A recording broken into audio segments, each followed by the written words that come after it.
Good morning, everyone. This is a joint hearing with the House Agriculture and Forestry Committee and the Senate Agriculture Committee. It is just 9 o'clock or so on April 22nd, 2021. I'm Representative Carolyn Partridge, and we are going to have testimony from our hardworking Working Lands Enterprise Board. And what I think we'll do, since not everybody knows everybody, is we will introduce ourselves. We'll kick off with my committee. And Rodney, where are you here? I've got so many faces in front of me. Go ahead. Rodney Graham, Vice Chair of the House Ag and Forestry. And I represent Orange 1 District, which is Williamstown, Washington, Orange, Corinth, Berkshire, Chelsea. All right, I don't see Tom Bach yet. Terry, why don't you go ahead? Terry Norris, I represent towns of Benson, Orwell, Shoreham, and Whiting. All righty, Vicki. Good morning. I'm Representative Vicki Strong from Albany in the Northeast Kingdom, and I represent Albany, Barton, Craftsbury, Greensboro, Glover, Wheelock, and Sheffield. Thank you, Vicki. John? Good morning, everybody. I'm John O'Brien. I represent Royalton and my hometown of Tunbridge. And Heather? Good morning, all. I'm Heather Supernaut, and I represent Barnard, Pomfret, Queechee, and West Hartford. And Henry? Good morning. I'm Representative Henry Pearl, and I represent Cabot, Peacham, and Danville. Thank you. And I represent the towns of Athens, Brookline, Grafton, part of North Westminster, all of Rockingham, and my hometown of Windham. And now, Bobby, I'll turn it over to you to have your folks introduce themselves and make a couple of remarks if you'd like. Yeah, good morning, everybody. It's good to see you, and I want to thank you for all the hard work you've been doing and will continue to do. I'm Bobby Starr, and I'm from Essex, Orleans County, and I chair the Senate committee. Is Chris on? Yep. Good morning, everybody. Happy Earth Day. Chris Pearson, Senator from Chittenden County.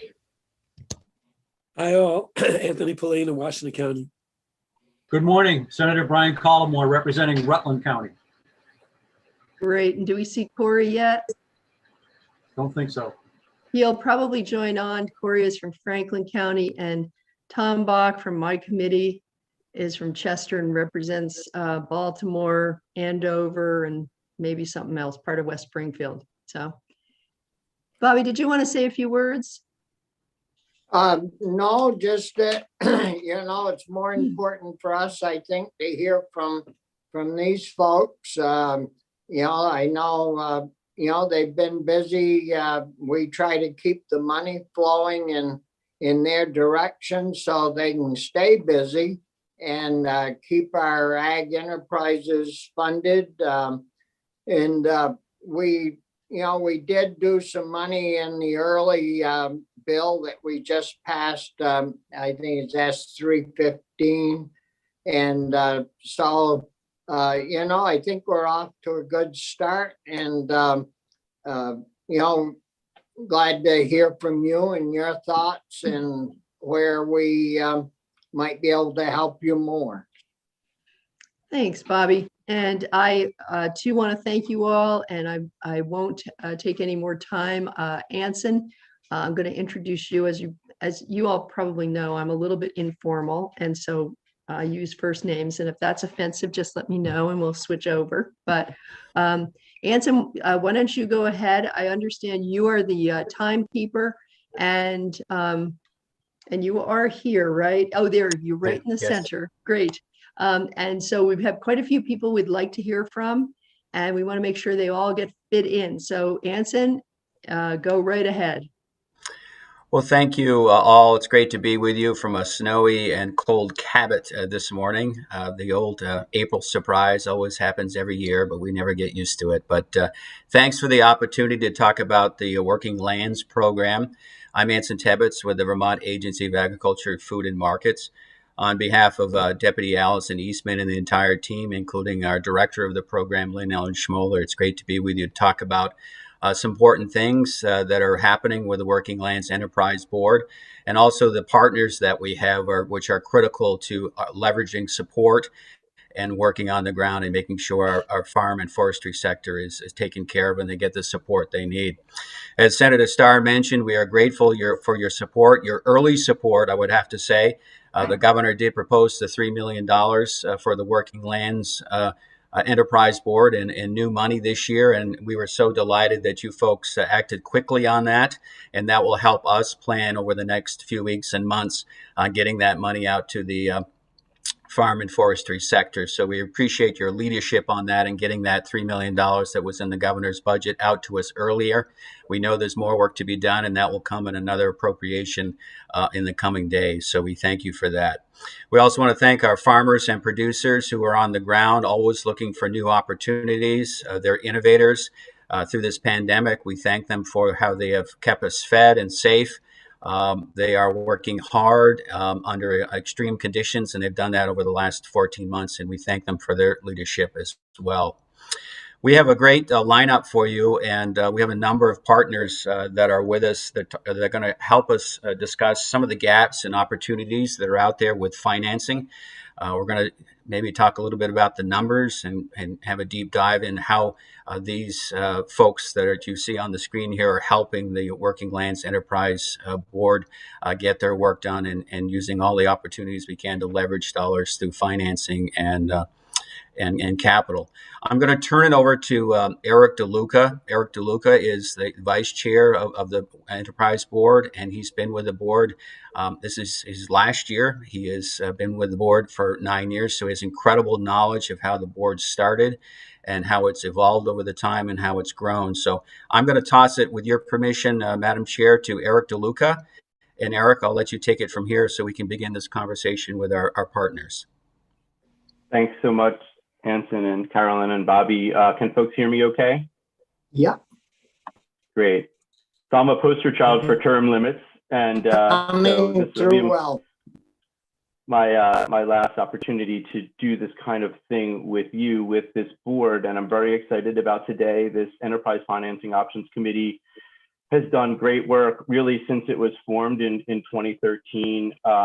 We were with you folks in November of that year and came up with some blueprints for a range of tools following our research and development that came out of that panel, and have piloted 2 of them. And both of the folks that did those pilots are on this panel today, so you can hear from them.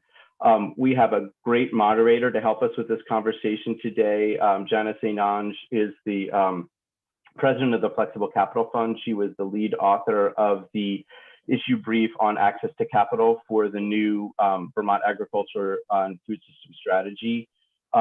She's going to say more and introduce the panelists. And I wanted to take a second to thank all of the panelists for making time to be with us today. When we had a board meeting earlier this week, one of the board members said, wow, this is a real A-list group of folks, and it's wonderful that they've all been willing to take the time to engage in this conversation. And we really do see today as a conversation, and we're starting from a position of inquiry to try to understand what works and what the challenges that face us now are, and how tools, whether tools that we've used in the past or new tools that are being piloted here and elsewhere, might be useful to the challenges we face today.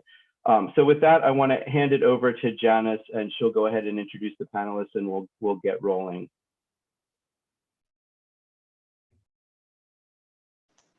Great. Thank you so much, Eric, for the introduction. As Eric had mentioned, my name is Janice Anand. I'm the president of the Flexible Capital Fund. I'm going to first introduce our panelists just by name, excuse me, position and organization, and then we're going to give each panelist a chance to answer a single question. They'll have about 1.5 minutes to 2 minutes to do that, and then from there we're going to open it up to questions and really start the conversation going. So if as I say your name, if folks can just raise their hand so you can identify yourself. First off, we have John Ramsey, who's the executive director of the Center for an Agricultural Economy. We have Lane Fury, who's the loan and outreach officer of the Cooperative Fund of New England, Benneth Phelps, who's the Director of Farmer at Dirk Capital Partners, Joel Moyer, the Portfolio Manager of the Fair Food Fund, Gay Symington, President of the High Meadows Fund, Michael Phillip, Chairman of Regenerative Food Network, Will Belanger, Executive Director of the Vermont Community Loan Fund, Sarah Isham, who's the Senior Agricultural Loan Officer at the Vermont Economic Development Authority and the Vermont Ag Credit Corporation, Siobhan Smith, who's the Vice President of the Vermont Land Trust, and last but not least, David Lane, who's the Senior Vice President of Yankee Farm Credit. Did I get everybody? Hopefully. If not, speak up now or forever hold your peace, as they say. All right, well, we're going to move on. We're going to start by giving each panelist a chance to answer this question. What's the most innovative or unique thing you're doing right now as it relates to financing food system and forest product businesses? You'll have no more than 2 minutes to answer the question. It's kind of like the business pitch event. And then we're going to move on to a Q&A session with the panelists and audience, as we talked about. So I'm going to actually start by modeling that 2-minute intro. So the Flexible Capital Fund is a community development financial institution and an impact investor that offers an integrated capital approach to financing growing food, forestry, and clean technology businesses in Vermont and the region. So we know that businesses need not only financial, but social and human capital to grow and be successful. Because of the flexibility in our own sources of capital, we can be very flexible in how we invest our money.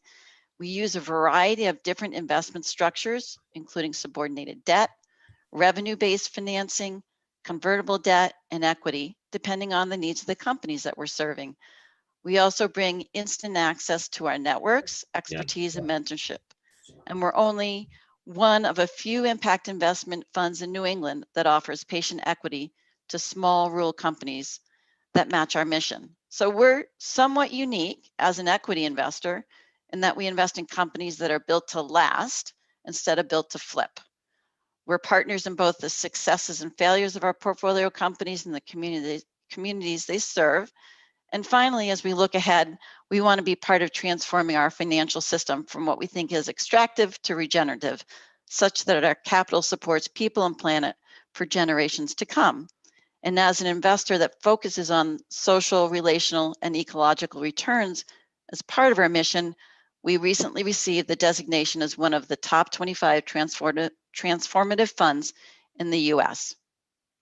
So there you have it. Hopefully that was under 2 minutes. I'm going to ask each of our panelists now to answer the same question. Tell us the most innovative or unique thing you're doing right now as it relates to financing food system and forest product businesses. And we'll start with the list that we mentioned earlier. So if John Ramsey, if you're available, if you want to start.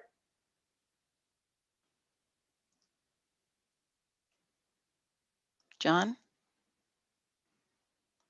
He may be the only one that is not here. Let's move on then to Lane Fury of Cooperative Fund of New England. Great. I did not mean to go first, but here we are. Hi, everybody. Thank you, Janice. My name is Lane Fury. I'm based in Barre, Vermont, and work for the Cooperative Fund of New England, which lends throughout the region to democratically owned or cooperatively owned and democratically governed businesses. That includes consumer-owned businesses like our many, many food co-ops throughout the state, housing cooperatives, producer cooperatives, and worker cooperatives. And I'm excited to share right now just about something exciting we're seeing in the worker cooperative space to support businesses that are planning for succession or retirement of a business owner to become employee-owned. And I want to share specifically about an example actually across the lake in the Adirondacks that I've been working with that just sold Ward Lumber Company, sold last month to Ward Lumber Worker Cooperative, a cooperative made up of about 40 of their 50 employees. And that conversion creates great opportunity for retention of local jobs and the opportunity to build community wealth and asset for those individuals who are kind of across a great range of pay scale. And that deal was about a $4 million deal. The Cooperative Fund of New England participated with Capital Impact Partners on a portion of that sale, along with a seller note. And then there was a really key component that included the Empire State Development, the state agency, providing a $250,000 grant as a job retention portion of that to support the equity buy-in. And that's because with democratically governed businesses, the equity piece can be a real challenge, because the sale price for those individual worker owners is set not based on the sale price. The equity buy-in is set based on what's an attainable and reasonable demonstration of commitment, as well as making sure that everybody's going to have access, like an accessible piece. So having that state support was a really key component of making sure that there was an equity, adequate equity for that conversion. I think that's my time for now. Great, thank you, Elaine. And that was just about 2 minutes. Perfect. So Beneth Phillips, or Phelps, sorry, Beneth, I know how to pronounce your name. Go ahead, Beneth. Good morning, Beneth Phelps, Dirt Capital Partners. Happy to be here today. Dirt Capital Partners invest in farmland in partnership with farmers throughout the Northeast, including in Vermont. We're a technical partner for farmers around land access and transition, and we aim to support sustainable farmers with viable business models to expand through increasing their land base, thereby bringing more land under long-term sustainable business management. And the goal of Dirt Capital is to provide secure land access and to transfer ownership of the farm to a farmer over a 5 to 10 year period. About half the farmers we work with are first-generation farmers, and about half are multi-generation farms. Many of them are wholesale dairies shipping fluid milk to buyers like Organic Valley, and many of them are diversified businesses selling vegetables, meat, cheese, and value-added products to consumers throughout the local and regional market channels. An objective of Dirt Capital is land access and affordability. We work to fill gaps in the financing space through affordable, highly flexible, and secure lease arrangements. We're not looking to be duplicative of other financing options. We're specifically problem solving around gaps, be it barriers to entry for young farmers or transitioning solutions for exiting farmers. We use coordinated wraparound services and staff expertise to help farmers maintain viability and extend their resource base in smart ways with Dirt Capital's participation, and allowing them to grow their operations profitably through that expanded land resource base.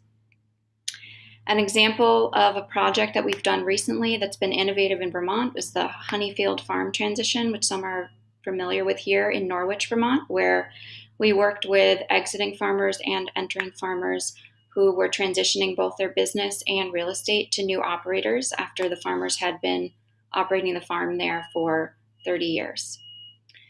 We view leasing with Dirt Capital or under another situation as an important step for farmers often when they're starting out, as in the Honeyfield case, because they build markets, they build equity, and they develop a track record, and they understand what property will suit their long-term operation best.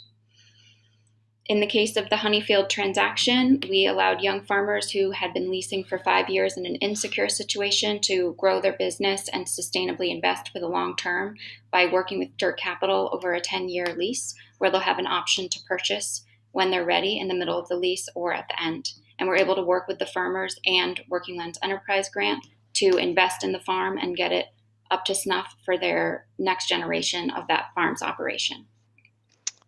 Great, thank you, Beneth. Joel, Fair Food Fund.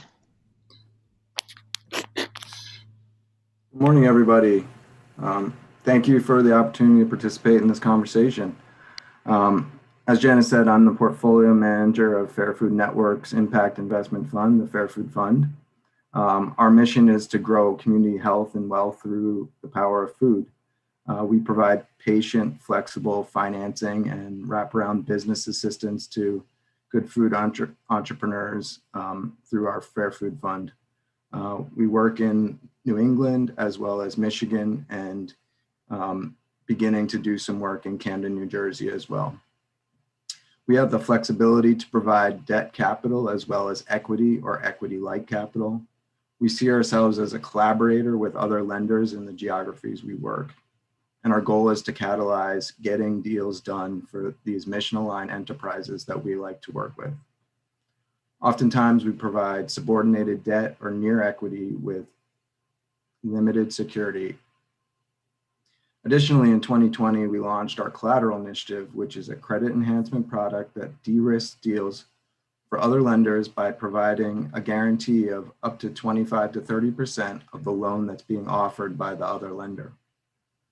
This allows entrepreneurs that otherwise might not be able to secure financing access to financing by providing this additional security to the lender.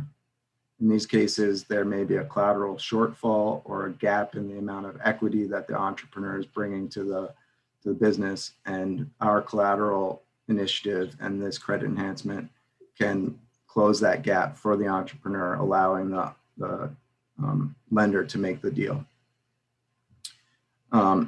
Also, in many cases, with our direct lending and investing, as well as through our Collateral Initiative, we are able to provide pre and post-loan business assistance to these enterprises to help ensure their long-term success in having high impact in the communities that they're working.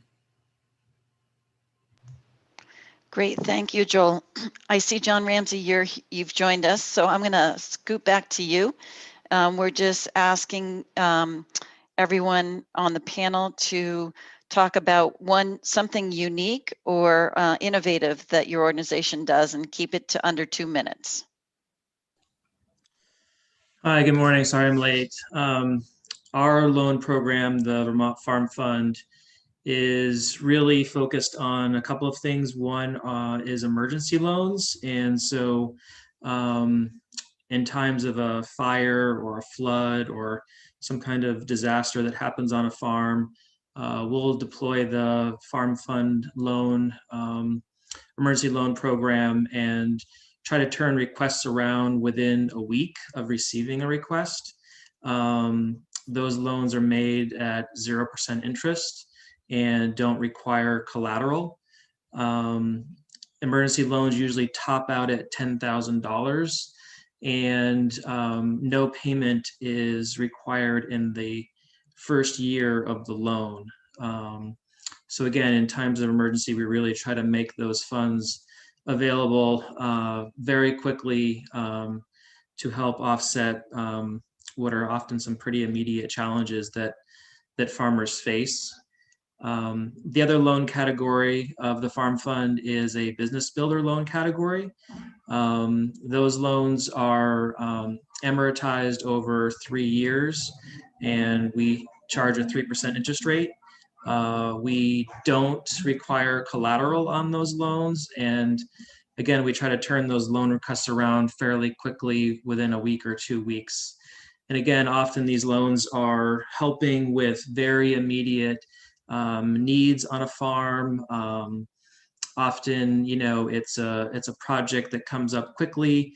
They need access to capital, might be receiving a shipment of animals, might be investing in some piece of infrastructure for the spring to get up and going for the season. And we often will make sure that the folks who are enrolled in the Farm Fund loan program are also receiving business service support, either directly from the Center for an Agricultural Economy or as part of the VHCB Farm and Forest Viability Program. So we try to make sure that we're bringing a technical service lens to the work as well. We're in the midst of rolling out a third loan program directed more towards beginning farm and food businesses. Some of our loans are made to value-added food businesses as well.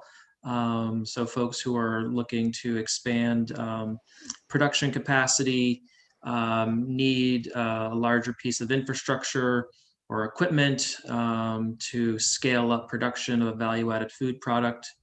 And again, these loans are made without collateral, so they're often able to work with us very quickly. And in the history of the Farm Fund program, we haven't had any loans that have been completely in default. We have had to rework 6 loans in total, and we currently have in our portfolio 3 where we're allowing payments to be deferred until equipment is sold so that the loan can be paid back. John, I'm gonna have you stop it off there there. because Sure. sorry, we're over 3 minutes. Just want to make sure we just get again a reminder to have folks just talk about something unique or innovative with your programs, and we're going to get into the heart of the discussion after this. So I'm going to go to Gay Symington next.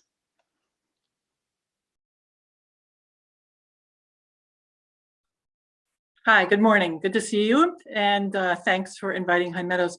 The High Meadows Fund is a philanthropic fund based at the Vermont Community Foundation. We work closely with the Vermont Community Foundation, and having served in the legislature, I find, and having worked for the nonprofit sector and private sector, I find myself often thinking about what is the role of philanthropy and different forms of philanthropic capital in this continuum of capital that goes to building a stronger farm and food sector and forest sector in Vermont.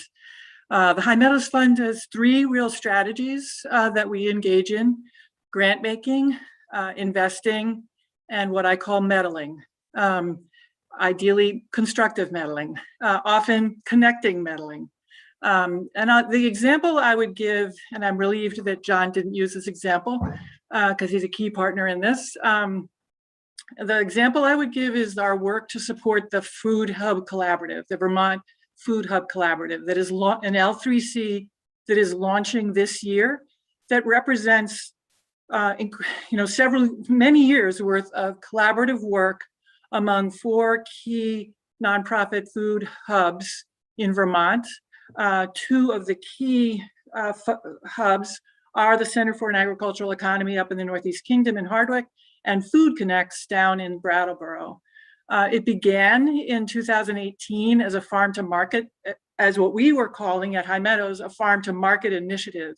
And that initiative really grew out of what I learned by participating in a grant round with Agency of Agriculture staff, by just doing a ton of listening to many folks out in the farm and food world who felt like we could do more if we would connect some of our infrastructure and really think about where are the loading docks, where are the trucks, where are the farmers, how do we connect from producer to distributor to storage and cross-docking to consumers, and really understand every piece of that continuum and get the information back from the market to the producers and providing help along the way.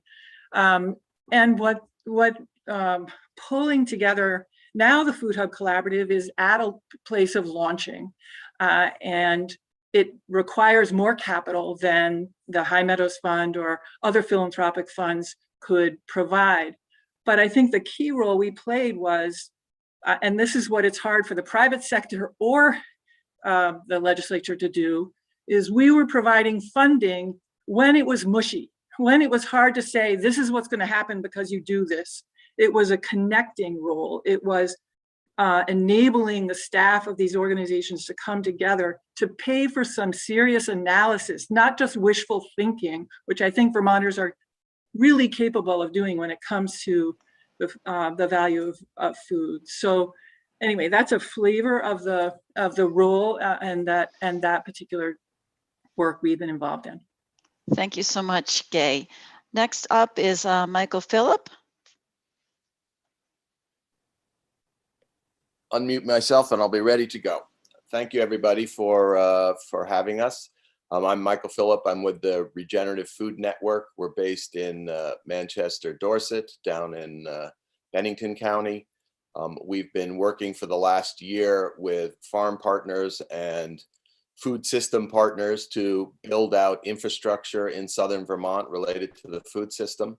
So I'll give you one example of how we work. One of our partners is Studio Hill Farm, Jesse McDougall and his wife Callie in Shaftesbury, Vermont. They grow regenerative, raise regenerative sheep and poultry. Their constraint was meat processing, as we know, many of you know, is a constraint not only in Vermont but all over the Northeast. So we took out a long-term lease at the Adams Farm in Wilmington on a USDA meat processing facility that they had started and had stopped operating in 2018. We invested about $150,000 of equity from our business, which is a registered benefit corporation in Delaware, to get the facility back up and running. It's been operating since December as a Vermont facility, and as of Monday has actually been operating as a full USDA facility. So that not only helps Jesse, but will support at least 5, 10, maybe more farms in southern Vermont with their meat processing. Off the back of that, we're in the process of leasing a large warehouse facility in Bennington that will be a meat, among other things, it'll be a distribution facility, but also a meat finishing facility that would support multiple small meat processors like the Adams Farm. And that seems to be one of the best things that we can be doing for farmers here in southern Vermont. And we're doing similar things in grains and small dairy in cooperation with other farmers. One other quick example I'll give you is working with Food Hubs. As Gay mentioned, we work quite closely with Food Connects. Food Connects, is their primary function is in distribution. They want to they want to convert over to an electric delivery system. So we worked with them to get a grant out of the Volkswagen settlement money. We have $225,000 coming out of that to get a electric truck for them. They have to take an existing diesel truck out of operation to qualify for that money. And then we will top that up with another $75,000 to $100,000 to actually buy a new vehicle. So we try and work with partners directly to fill in gaps to support the food system. Thank you very much, Michael. Will Boulanger. Thank you. Hi, everyone. Thank you, Janice. Thank you, Bobby and Carolyn. My name is Will Boulanger. I'm the Executive Director of the Vermont Community Loan Fund, and VCLF is a community development financial institution out of Montpelier. We provide flexible patient debt capital and business assistance to those businesses and organizations that struggle to access traditional capital sources. And we are lending about $6 to $7 million annually. And one of our focuses is Food Farms and Forest Fund that allows impact-focused investors to target funds to working lands enterprises. And one program we launched, I'll just to talk about an innovative program that we launched with support from the Working Lands Enterprise Board. And it's one of the pilot that was mentioned earlier by Eric. And it was really our Sprout deferred payment loan program. And it's a deferred payment, low interest revolving loan fund that can meet the capital needs of working lands enterprises. Sprout eligible borrowers include farms and other agricultural operations, food processors and producers, foresters, forest products, and other working lands businesses. And we target it, it's most useful and has been targeted most frequently to startup or early stage operations with demonstrated or projected growth. So this program, this product, Sprout, offers deferred, like I said, low interest loans of up to $60,000 at 1% for the first 2 years, and with then a 2% fixed rate thereafter. And then the loan fund will also coordinate comprehensive business development and financial planning and management technical assistance for borrowers as needed. So the impacts so far, the Sprout loan program has had some wonderful impacts in terms of jobs and leverage. So just under $165,000 over the past several years that WeLab dollars that were invested into this program has leveraged almost $1 million in VCLF capital from our impact investors, that $1 million in capital has been lent to 24 working lands enterprises, and 21 of them have been to agriculture and 3 to forestry or wood products enterprises. These enterprises have retained 45 jobs and project to create 24 for a total job impact of 69. That equates to about $2,400 Working Lands Enterprise Fund dollars to job created or retained. So I want to give a couple of examples. Will, Acres. Oh, am I at 2 minutes? yeah, I'm sorry, you're at 2 minutes and 30. So I'm trying to keep it short so that we can get into the conversation. That's okay. Sorry about that. Thank you very much. Sarah Isham is up next.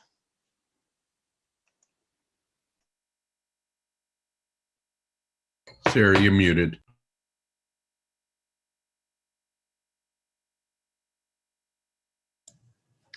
It's embarrassing. Sorry.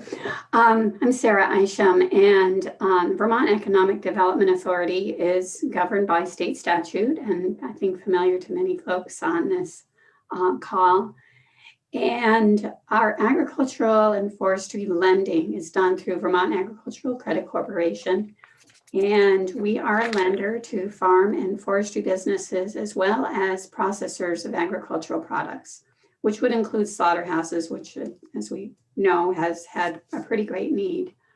We really strive to meet some and fill some of the financing gaps. And many of our loans over the past couple of years have been to beginning farmers, which are classified as being in business for up to 10 years. We use the Beginning Farmer Program guarantees through Farm Service Agency in many cases. And we've seen a pretty strong demand for these beginning farmers to expand their businesses with, oftentimes with the acquisition of additional land. And where traditional banks typically cannot do the financing to help somebody expand if their prior business doesn't support that acquisition, we are able to, and we very often get referrals from banks and credit unions. We work closely with other lenders, including Farm Credit and a Farm Service Agency. We did have a pilot project with Working Land Enterprise Board, a grant for an organic transition loan program that worked quite well as a pilot project.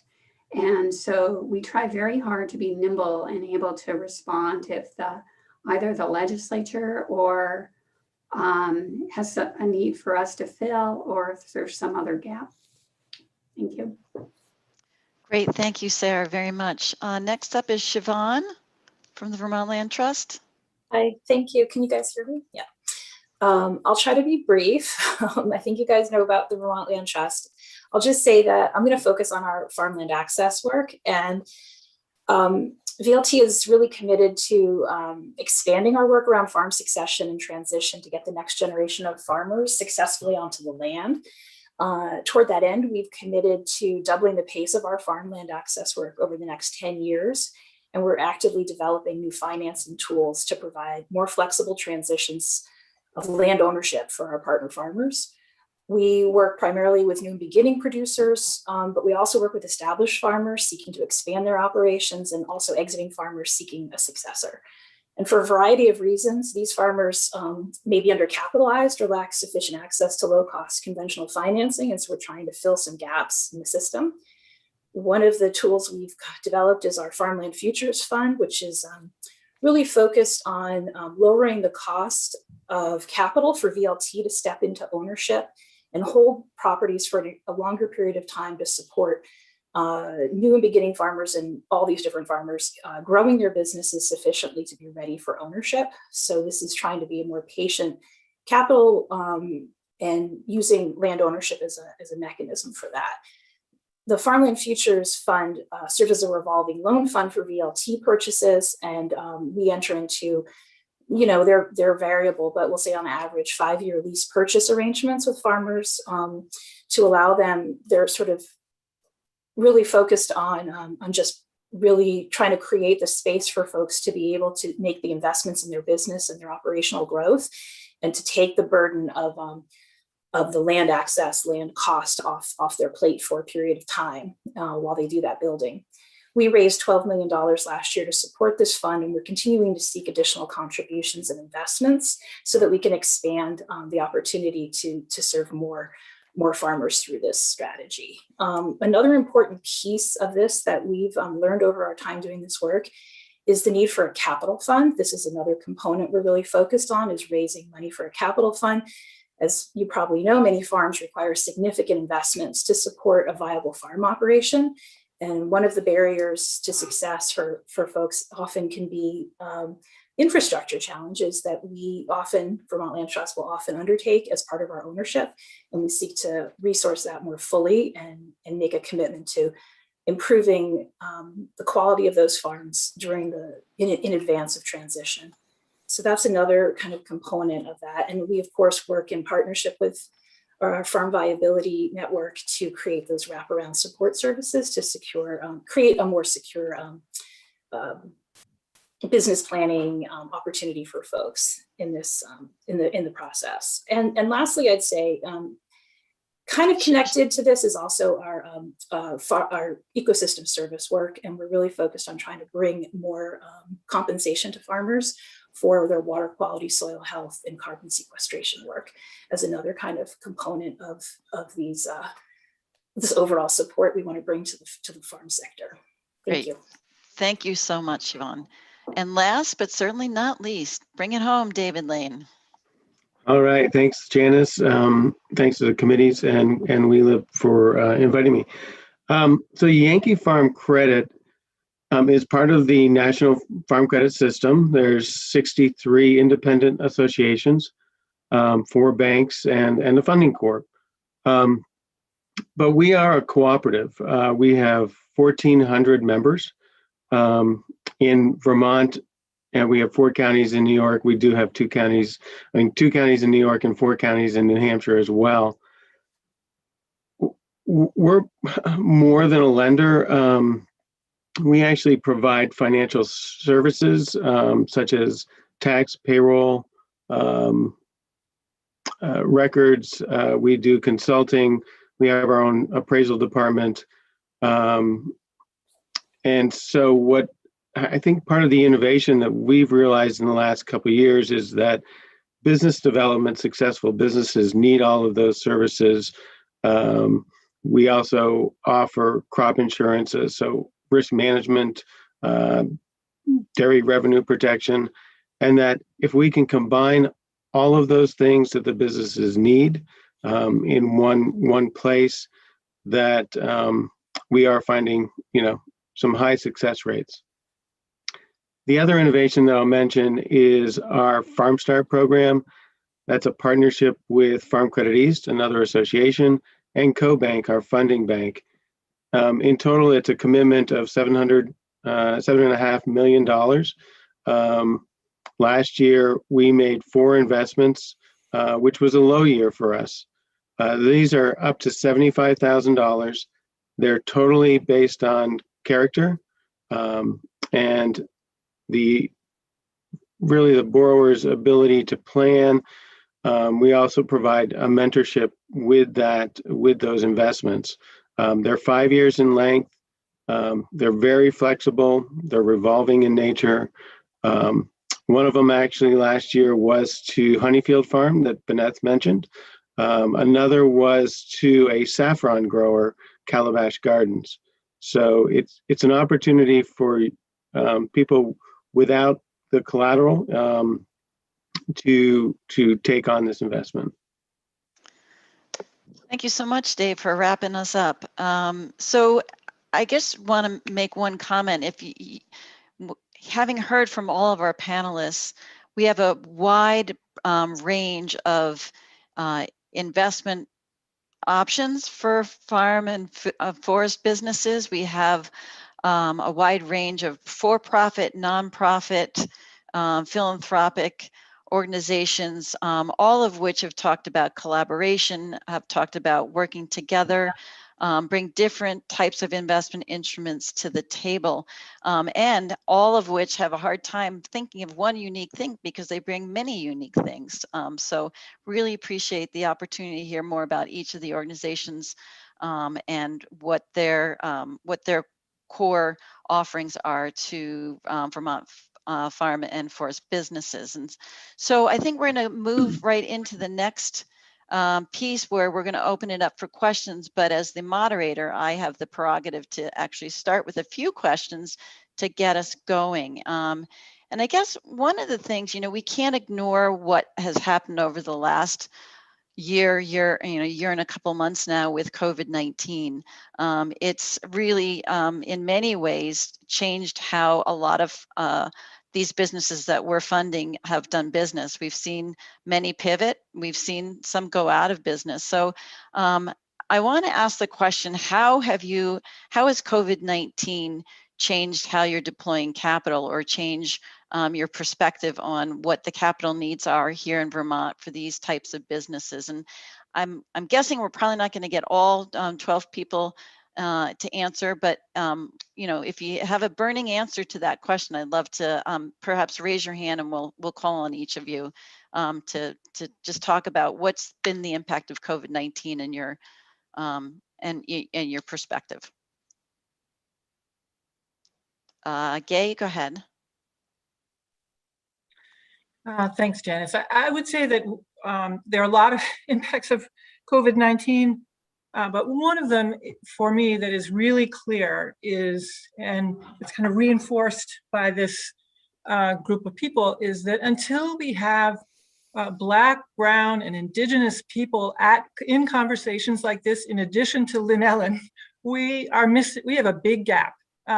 We need to have BIPOC Vermonters participating in active ways, fully engaged and with agency, to talk about the gap in services and capital available if we want to have a more diverse farm and forest sector. So that, to me, and I've been thinking and working on this for a while, and I know all of us have programs in mind and are working to be more open, but we need BIPOC-led initiatives and organizations at tables like this is one big takeaway from last year for me. Thank you, Gay. Other thoughts from the panel?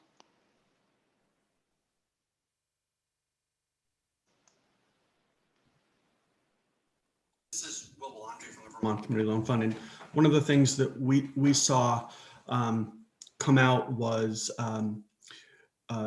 we saw a gap in small businesses, sole proprietors, including those from diverse communities, struggle with how to access the resources that were being made available in response to COVID, whether it was state or federal resources. Some had access to some sophisticated networks, whether they be chambers of commerce, but many did not, were not participating or did not have access to some of those networks, and struggled with how to engage in state and federal resources, how to apply, how to understand, and really needed assistance to make effective use of them, or in too many cases, just abandoned pursuing those kinds of resources.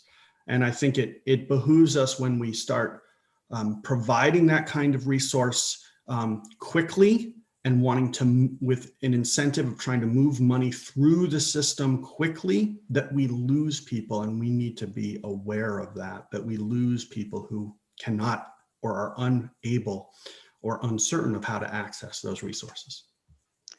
Thank you, Will. Other thoughts from the panel?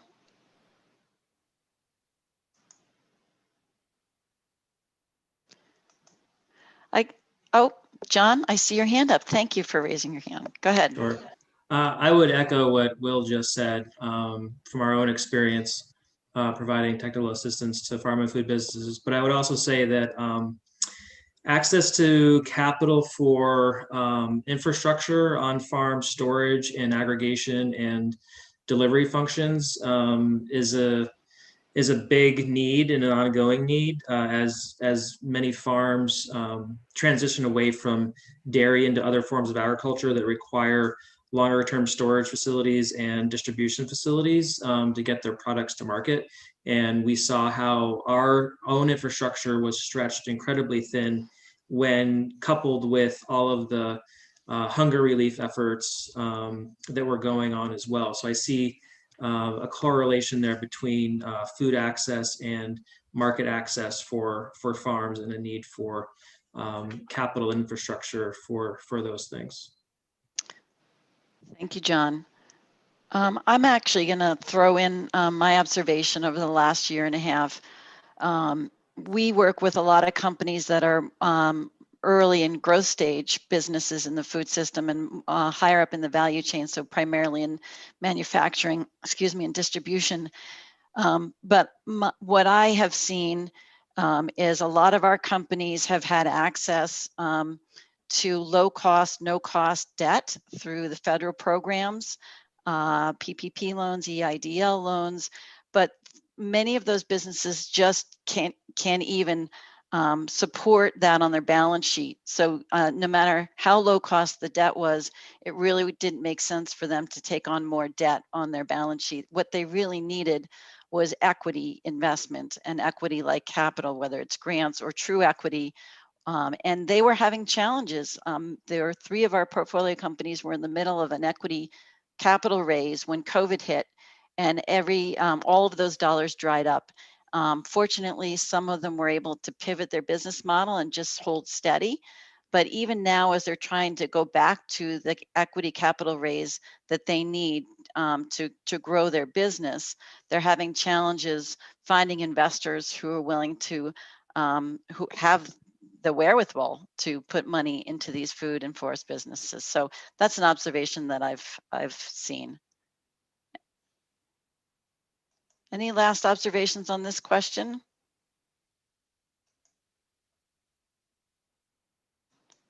If not, let's move on. I guess you know, and this is a little more specific to farm transition and land financing, but we're an aging state, and that includes an aging entrepreneurial population. And farm transition and land financing are particularly challenging issues for Vermont. So I'd like to hear from those who work in the area of farm transition and land financing to maybe speak to this, this challenge.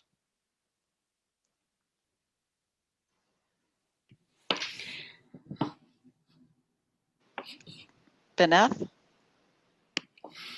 Yeah, Janice, I missed a little bit of the beginning of that. Can you say more, like, can you narrow it down a little bit about? Sure. Well, you know, you've talked about what products you offer, but what are some of the biggest challenges to farm transition and land financing that you're seeing? And especially, again, put it in the light of COVID, because we're in COVID for a while. I mean, the impacts of COVID will have ramifications for food and forest businesses for a long time. The biggest thing that we're seeing related to COVID is just a quickening in the real estate market, which I think, you know, a core thing to understand about farm transitions and farm succession planning is that when it happens well, it's a very slow process. And there's sort of a probably ideal length of time that's works for everyone in terms of the new generation getting up to speed and being financially ready to take over, and the exiting generation, you know, exiting on their own time. And right now we're seeing a lot of properties come on the market that are moving really quickly. And I think that's been a challenge for us and for entering farmers to maybe compete with non-farmer buyers or others who are acting in the marketplace. And I think it's meant that farmers and our conservation partners that we work with frequently are coming to us with things that they see kind of flying in and out of the market that folks have been holding on to for a long time and are now listing. And so that just speaks to the importance of conservation, I think, and of working together on these pieces to make sure that that land is available for farmers who have viable business models to work on. And that's really been a COVID impact that we've seen, is that quickening of the real estate market. In terms of other challenges that we see across the board, I think all of the financing options here are critical to have on the table for these kind of transfer transactions to work. But I think the the chance of success of the transaction and everyone's happiness with it really comes down to the quality of the decision making throughout the preparing for it, the execution, and the support around the actual actions and execution, and around what happens after as that new enterprise or new operator is trying to succeed under new conditions. And often when an operator is taking over a business, there's going to be an increase usually in the financing needed for that business or in the debt load that the business needs to support in order to continue, because often a successful business that's able to transfer is going to have paid down some of their debt in their later stages. And then when they transfer, a newer enterprise might have more of a mortgage or lease than they would later in business. And so to me, when I see people succeed, they've really done their homework in preparing for the transfer on both sides, and they have a good support team around them. And that goes to the services that Dave talked about and that others mentioned with Farm Viability, Yankee Farm Credit Consulting. At Dirt Capital, we provide a lot of wraparound services on our transactions and try to focus on that execution, that walking farmers through the execution of those succession deals that we do all the time and try to become, I think, specialized at, because we envision that farmers might do that type of transaction once in their lifetime, but we do it repeatedly.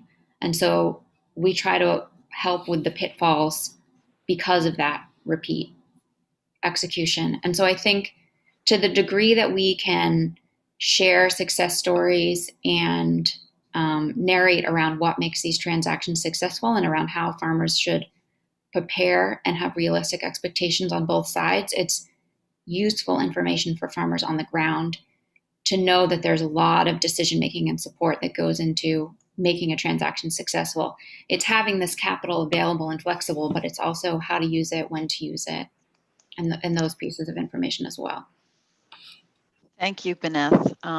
Any other organizations that focus on land acquisition and farm transition want to chime in? I'll just agree with Beneth that those are all really important points that she made, and that it is time-consuming work, and that sometimes, I mean, that's why sometimes VLT is able to just jump in maybe and secure a property, but a lot of planning and work needs to go into finding the farm buyer and working with someone to set up their business for success. And sometimes we find that we need to disappoint people because they might be interested in a property, but it's actually maybe not the right fit for them or the right choice. And we really help them kick the tires and think through the pros and cons of certain certain opportunities that come their way. So I just say it's complex and time consuming and important work. And it's great to have a range of partners in this space. Thank you, Siobhan. Dave, Lane? Yeah, I'm also going to agree with Beneth. And, it really is about the planning. And you really can't think of just the land itself. So a business, especially an ag or a forestry business, is made up of the land, labor, equipment, and other inputs. And it's the capital that gets all of those. But you have to look at how that capital is going to come back into the business through profits, what your debt coverage is, how much can you afford to pay back if you're borrowing the capital. So yeah, it really is about the planning, bringing together a strong team and making sure that you look at all of those things that you need, not just the land alone, but all of the other things that are uses of capital. Capital is just the medium, it's the glue that holds it all together, but the other pieces are what make up the business. Great, thank you, Dave. It looks like we have a question from the audience. Really, many of us on the panel have talked about infrastructure being a critical component of the needs of these businesses. So what are the needs when addressing infrastructure with farm and food businesses? Maybe those who spoke about infrastructure financing can elaborate on that. So if you want to answer, please just raise your hand so I can see who's wants to answer.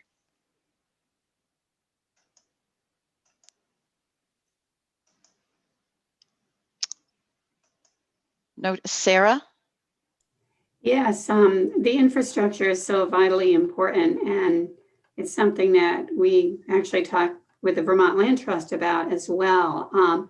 Sometimes it's the housing that is a really critical need, and occasionally there's a farm that doesn't have adequate housing for the farmer, and that is something that we can really look at, and in some cases we can either upgrade or we can replace housing that's not adequate. And then we look very closely at what the infrastructure is and whether financing might be needed in order to do some improvements. And right now that is particularly challenging because of the high cost of construction materials. So, it really takes a lot of business planning and thinking through what are the investments that are going to help the business be more profitable and sustainable, and yet that are affordable. Thank you, Sarah. Siobhan? Yeah, I just wanted to add that sometimes it's the invisible infrastructure that can be the most important. So water supplies, septic systems, just many of those kind of key pieces that can be very expensive and outdated and or not properly designed when you're getting into a new farm operation. So that's where I'll just say Vermont Land Trust has replaced many a septic and dug many a well, and those are really important components among other kind of housing related infrastructure needs. Thank you. Want to dig a little bit deeper into some of the innovative work that is being done around cooperatives. So Lane, can you talk a little bit about what you're seeing in the world of cooperatives, maybe go into a little more depth than what you mentioned in your introduction, and why are cooperatives so important to the food system? Yeah, it's such a broad question. Thanks for the question. But because cooperatives it's just a structure of business ownership, but it can be applied in so many different ways. So I can start with the food cooperative system. The many consumer cooperatives, I was counting this morning, I think about 14 across the state. And the Neighboring Food Cooperative Association provides a lot of support for the co-ops throughout the region. So they have a lot more information about the specifics of it. But those food co-ops are really key anchors for a lot of local farmers, local food products, and provide a huge retail outlet for a lot of those partners. So that's, I think, one of the key pieces in the Vermont food system. And then, as I was mentioning, I think there's a growing number of food businesses that are either starting up, establishing as worker-owned cooperatives, or converting to worker-owned cooperatives. And I would just kind of echo that all of the things that I heard about farm transition from Vanessa and Siobhan and Dave are completely transferable to all of those food system businesses. So we have a number of different food retailers or food producers who either have done that or are looking at that opportunity for transition, and that requires the same kind of sort of wraparound services of technical assistance, ongoing business planning, and patience. It can take a long time, and also some of the challenges that Vanessa mentioned specifically around taking on new debt, even for a successful business, that, adding a different kind of debt service and a need for ongoing working capital is there for any of those businesses that are transitioning as well. But I think the real opportunity is in retaining local jobs for those conversions, and supporting local food systems, because cooperatives are established, by the members to fulfill a communal need or service, so that means that there isn't going to be a shutdown or an acquisition that's going to imperil those jobs or the access to those services. I don't know if I got all the way. I don't know if there's more specifics to the question, but. No, that's it. Great. Thank you so much. And now I guess let's go ahead and open it up to the audience. Feel free to use the chat Or if you can raise your hand, there's a little button under reactions on the bottom of your screen that will allow you to, so I can see you. So let's start with Representative Carolyn Partridge.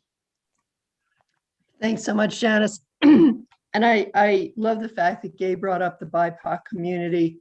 And our committee actually yesterday was taking testimony regarding housing for our migrant workers.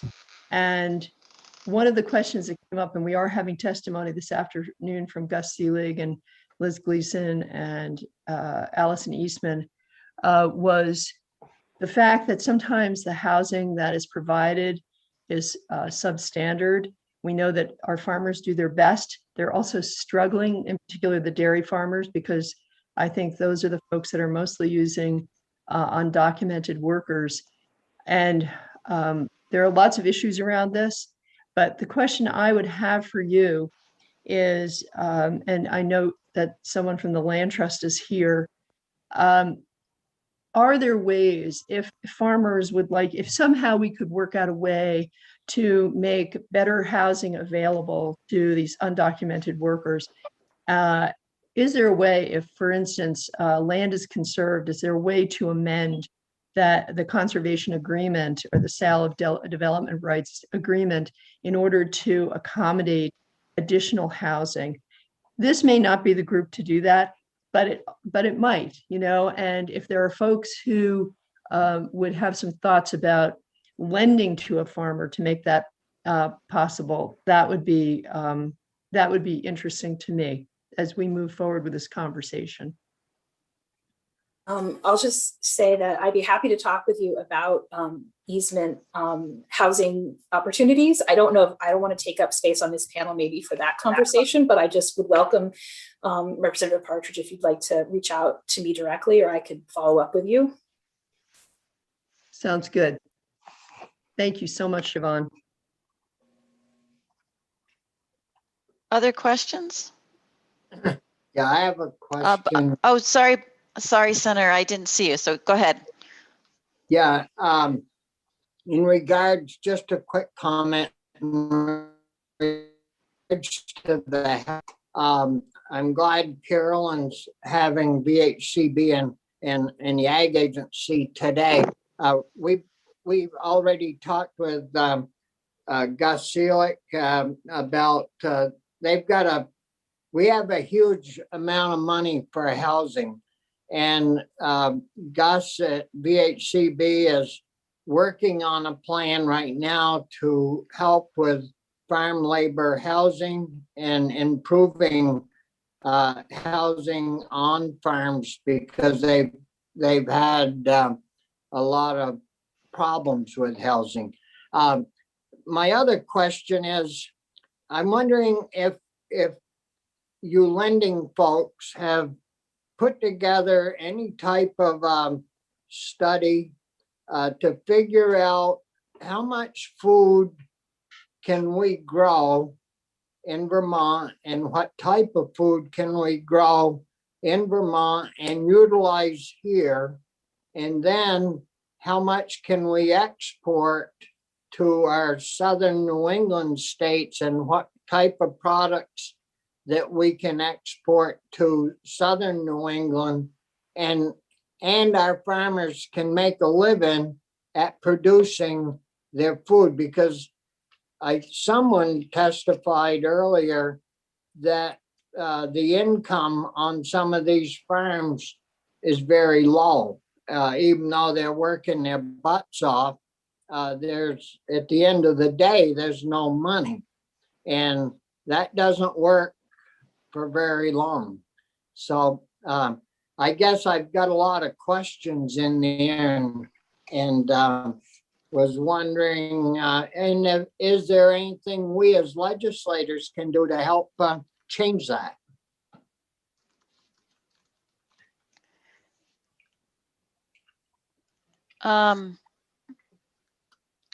Anyone want to take that on? Gay Symington? You're on mute. There you go. it's getting finding the arrow that is the hard part. I know I'm on mute. I just can't get my arrow over there. I would say that there's that you have a lot of resources available. I would check with the folks at Farm to Plate but also the market research that was done as part of the Food Hub Collaborative was looking at some of those questions, Senator Starr, the size of where are the potential markets, where enough of the food dollar can get back to the producer, and what are the characteristics of that food that will add value in the consumer's mind, to what they're willing to pay, and what of our perception of the mystique or a value of Vermontness really does matter to the consumer. What does it need to convey, and what needs to be true about the food in order, to get back? Also, there is Ellen Kaler, again, of the Sustainable Jobs Fund, is very active in the New England, or Janice can correct me if I'm getting the right, food systems work, which is kind of looking at a New England-wide look at what can be produced in New England, what can be, and where are the markets, because we are a producer state, not as much a consumer state. If we want a viable farm economy, we need folks in Boston and Hartford and Pittsfield, Mass, paying attention and purchasing Vermont food. But there's been a lot of research, and I think Ellen could give you a lot of resources beyond the research that was done for the Food Hub Collaborative. Yes, I would just echo that, Senator Starr, that the Vermont Sustainable Jobs Fund and the work they're doing with New England Feeding New England, which is a relatively new project, could be of value in helping provide some data, as well as the Farm to Plate initiative in their body of work. I'm going to move on to Senator Pearson. Thank you. I've enjoyed the conversation. A lot of you have talked about filling gaps when it comes to funding and different loan structures, et cetera, that fill those gaps. But I'm curious, and it came up a little bit in the chat. We have, who have you thought about, and who should we turn to help us think about gaps in the system? So the way I hear it, if businesses come forward or farms come forward, you're able in many cases to help them out. But there are gaps, I would say, in our local systems where no one is looking to start a business, but we badly need it. For instance, we've talked about food aggregators. That seems like a really straightforward one to me. And of course, we have this opportunity with federal money right now, and potentially some infrastructure coming in, another slug of federal money around infrastructure, that we might be able to direct that way, which I think would be very exciting. But I'm wondering if you have ideas or if you have suggestions of who we could talk to, since you're food system thinkers, many of you, to help us in the next couple of years as we have these opportunities and we want to make them count. I'm going to open that up to the panel. Thoughts? John, go ahead. Senator, the Food Hub Collaborative have outlined infrastructure needs for Northeast Kingdom, Central Vermont, Rutland County, Champlain Valley, Upper Valley, and we're actively working with several organizations in those areas to identify what those infrastructure gaps are, and we're starting to outline what that total infrastructure cost might be. So happy to share more about that. Please do. Thank you. Others on the panel? Joel, go ahead. I'll just add that I believe that both organizations involved with John's work are nonprofits, right? And So Senator, I think, thinking about how to subsidize the infrastructure and the gaps with the federal funding is important, because traditional venture capitalists, traditional banks aren't interested because of the risk that they perceive these food businesses have. And that's why, these lenders do the things we do, because the traditional finance lenders, investors, etc., don't typically participate in these type of deals because of the perceived risk. So thinking about how government can support subsidy and accelerate through grants and or equity type money, maybe low cost debt, but as Janice said before, there's a lot of debt options already. So how can we really accelerate with different types of financing with government subsidy? I would just add to what Joel said and what's been said before, that capital can only get you so far, and we have a lot of capital structured on the debt side. So agree that if there was a mechanism to get more equity or equity-like capital to these businesses, but also what needs to come with that is business advisory capacity and the entrepreneurs themselves who have the skill sets to execute. And so we think of capital in this isolated bucket, but it really is part of a bigger picture of a wraparound package for an entrepreneur to be successful. So I'll leave it at that. Representative John O'Brien. Thank you, Janice. I guess I have a process question, which is, I think the base budget at the Agency of Ag for Working Lands is somewhere around $500,000, a little above that. And then a pandemic comes along and unexpectedly, we might have 10 times that in the budget in one-time funding. And so I just wondered, how does that money, what are the plans to get that money out into our ag and our food market community? And I just wondered if a lot of it works its way through some of, as Bobby said, the lending folks here today.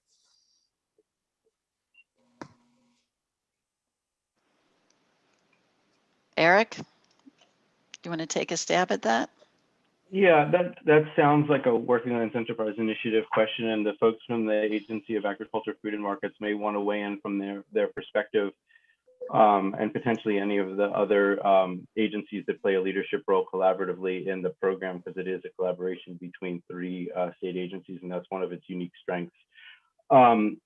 This panel is one of the key steps towards the response to that question, and that's why the Working Lands Enterprise Board and its Enterprise Financing Options Committee wanted to make a clear effort to engage you folks at this stage of the conversation and have these questions come up and have these various subject matter experts weigh in on what they're seeing in terms of what works and what's needed. From here, the board will be meeting in a more in-depth strategy session than just a regular board meeting, in order to look at exactly that question, looking at the funds that are appropriated across the different tranches, how they may be used, historical uses of funds, both with our various grant channels and then across our portfolio with additional programs like Will Belanger mentioned, the Sprout program, to address these issues. And so we look forward to engaging with you in an ongoing manner. And this conversation today is an example of the transparency and due diligence that the board and the initiative is committed to. Anybody else from the Agency of Ag want to make a comment? Anson, did you want to? Sure. Thank you, Janice. Yes, it is an independent board, and we manage it at the agency, and we have partners with the Commerce Agency and also Forest Parks and Recreation, and they're at the table with us as well. So we've had conversations already about the strategy to use this, once in a lifetime money that we received recently, and the ongoing support that we've had over the years. And we talk about infrastructure, a lot of it. Keep in mind that what's on the table also that's being proposed by the administration will help agriculture in many ways. We mentioned water and sewer. There's a component in the governor's proposal that invests in water and sewer, and that could help dairy processors, that could help meat processors, that could help farmers, as the land trust has indicated. All the stuff sometimes is not that sexy, but it's the foundation. It makes businesses more affordable, and sometimes it's very pricey. So this opportunity to spend dollars on infrastructure, whether it be broadband, water, sewer, climate change pocket is there. There's an opportunity for farmers there. And you mentioned housing earlier. We've been meeting with the housing commissioner, Josh Hanford, over the summer about addressing the housing issue on farms. So I think that is moving forward. There's tremendous amount of money, as you mentioned, that is being dedicated to housing. And we've had discussions to make sure that there's an opportunity to look at farm housing within that component. So all these things are really positive, and we're trying to be strategic. We're trying to be really focused on, we don't want to lose this opportunity, so we need to engage as many people as possible. And the folks on this panel are key people in that. So just some thoughts overall on the projects. Michael, go ahead. Yeah, I just, as someone who comes from the, equity side, the private capital side of the equation, what I think limits, some of the private capital coming in is that they need to see, an overall approach to, what the food system, what is the vision for the food system in Vermont and the region and New England. Because if it's a Vermont only solution, sometimes it's hard to bring money in from outside, to just look at Vermont only solutions. And I think, as Ellen has been working and Vermont Farm to Plate, I think everybody now understands that getting this food outside of Vermont is critical. So taking a broader approach, to really say, how does the food system of Vermont fit in with the food system of New England? And what is our overall strategy, I think will attract private capital into the equation. And one of the important things about this call, and one of the work we've been doing recently with Lynn Ellen and meeting with Anson and his team has shown, is that if we can bring in private capital and match it with grants and debt, so it's this whole group working together, that's what the private capital wants to see, that their private money is going to be leveraged with grants and with low interest loans from both the private sector and the public sector, so that there's more money overall going into the system. And I think if we take that overall approach, there is money available. There's lots of money going into the food system. That if you talk about COVID related things, there's probably more money coming into the food system now than any time in the last 10 or 20 years. It's just not always coming here because sometimes people don't understand what we're trying to do. So I think we have to do a better job communicating that. Thank you, Michael. I would absolutely agree with that. Just one other point that I'll make is not only can we leverage private dollars if we take a collaborative approach to the grants and all the other federal money coming in, but we can also leverage money coming from out of Vermont into Vermont. I'll give you an example. We have a company, a food system business down in southern Vermont, Mama Says, that was raising equity, and we invested a small component of that equity raise because we only could do a certain amount. We brought in investors from New Hampshire and from Maine to potentially participate in that equity round because they saw the value of that company and what it was going to offer for all of New England. So to get a New Hampshire investor in a Vermont business when it was difficult to get equity capital in Vermont at all was a good thing. And I think we have opportunity to do more of that across New England, to bring in patient equity investors who are interested in the New England-wide food and forest system. Dave and then Gay. Thank you, Janice. So to Senator Pearson's question, if there are missing gaps in the infrastructure, my first thought is that there probably are entrepreneurial or business opportunities there. If there's a need that's not being met. And, I think you mentioned it, Janice, this human capital piece. So what do you need to start a business other than capital is really the human capital. You need the entrepreneur. And so investing in allowing entrepreneurs to develop their plan, to bring together, which all takes time, right? But investing in entrepreneurs early to develop the plan, to bring together their potential management team, to make sure that their business model will be successful or hopefully successful. Once you have all that together, that's when, good ideas, good management, a team that can execute will attract capital, be it private or loan capital. So think about investing early in the human side. Thank you, Dave. And I know we're coming up on 10:30. Lynn Ellen, is 10:30 our stop time at this point? It sounds like, yes, okay. Gay, I know you had a question, but Eric had mentioned he wanted to just have some closing remarks. So I think we'll have to leave it at that and appreciate all of the panelists. And thank you to the legislature for having us here today. And I enjoy nothing more than yielding the floor to Gay. So Gay, if you want to be super brief, I want to give you a chance to get your voice in. Feel free to cut me off as you need, folks. Go ahead, Gay, if you want to say something very brief. Okay.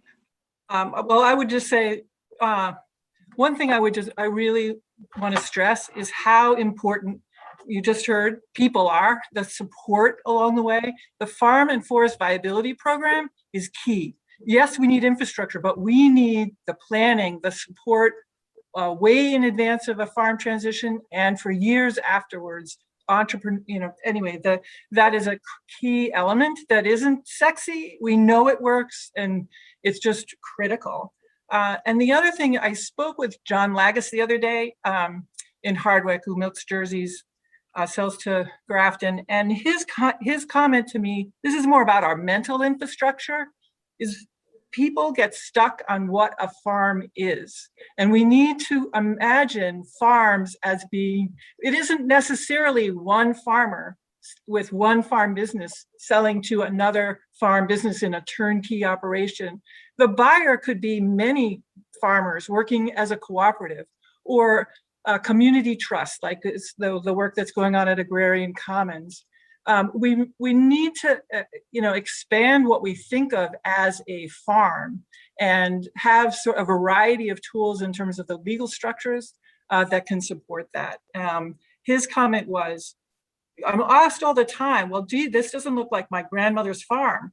And his comment was, would you want to go to your grandmother's school? Would you want to go to your grandmother's hospital? Why do we have this, this tight bucket around what we think of as a farm? Farms are changing and the face of farming is changing, and we need to welcome that. It's exciting. Sorry. Yeah. Thank you, Gay. So I'm going to be incredibly brief. First, I just want to thank all of the legislators who've made time to be with us today, and also the board and the committee and the panelists for sharing their time and wisdom. And just want to, it was great to hear Anson's follow up on the question that came in, and it just highlights how this program is unique in terms of both being a partnership across multiple state agencies and a public-private partnership and a partnership across the agriculture, food, forest, and wood product sectors. The four things I'm going to say incredibly briefly are just reflections on things that I heard in the conversation that I wanted to highlight. First of all, in terms of engaging Black, Indigenous, and people of color entrepreneurs and businesses, that finding and centering, highlighting, and partnering actively with networks that come from and support and have the trust of those communities, I think is a way to ensure that when these things happen, they happen in the way that reflect the needs of the BIPOC entrepreneurs and businesses and entities. The Farm Start program that Dave Lane mentioned was cited in the research and development that led to the Sprout program that that Will noted came out of the work that this board did and now has been piloted across 2 or 3 tranches of funding. So I think you can see those synergies across time, and my hope is that today can be a springboard to other future success stories, just like Sprout was informed by and made an effort not to duplicate Farm Start.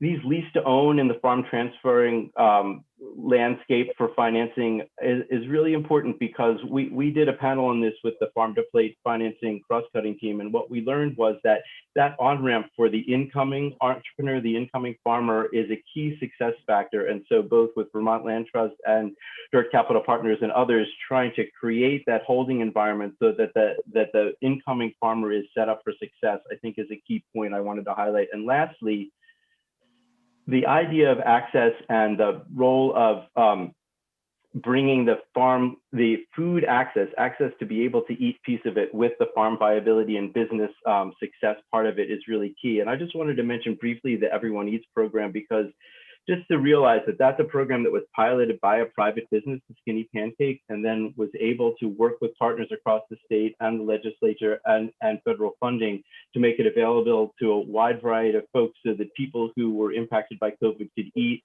restaurants that were impacted by COVID could work and be paid and create food, and then food could be grown in state and made all the way through to accessible to eaters. So with that, I just want to thank everybody again, and I'm happy to hand it off to Bobby and Carolyn to close us out. Thank you again for your time. Yep. Eric, thank you very much. We really appreciate all of your time. I think this has been really helpful. And I just have one housekeeping question. And Linda, does the House stay on this call and move into our break and then further work, or do we leave? You stay. Okay. You we'll stay, we leave. Yes. Okay. Zoom etiquette. Here we go. Yeah, and thanks a lot, panelists, for being with us. Very interesting. Got some good points. And, if you have any other comments you'd like to send to us, feel certainly free to do that. And hopefully working together, we'll accomplish something.